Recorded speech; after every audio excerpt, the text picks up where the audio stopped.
નમસ્કાર મિત્રો વરસાદની મોસમ શરૂ થઈ ગઈ છે અને ભારે વરસાદની આગાહી છે અને આપણે જોઈએ છે કે ભારે વરસાદ બાદ રસ્તા પર પાણી ભરાઈ જવાથી ટ્રાફિકની સમસ્યાઓ સર્જાતી હોય છે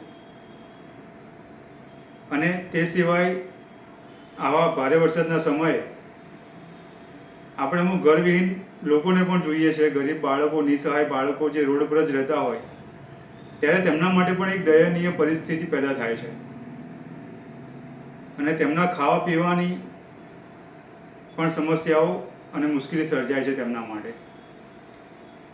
તો આવા સમયે આપણે વોલેન્ટિયર તરીકે સમાજને ઉપયોગી થવું જોઈએ અને તેના માટે આ વિડીયો બનાવ્યો છે.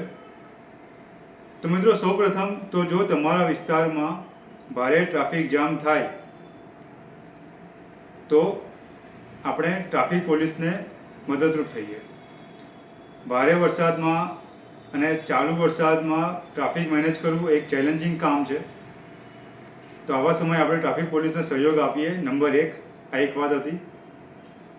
બીજી વાત કે જો તમને તમારા વિસ્તારમાં નિસહાય બાળક કે વૃદ્ધો કે મહિલાઓ દેખાય તો તેમને ખાવા પીવાની મદદ શક્ય થાય તેટલી આપણે કરીએ. અને ત્રીજી એક વાત હતી કે તમારા વિસ્તારના બાળકોને રસ્તા પર ભરાયેલા પાણી,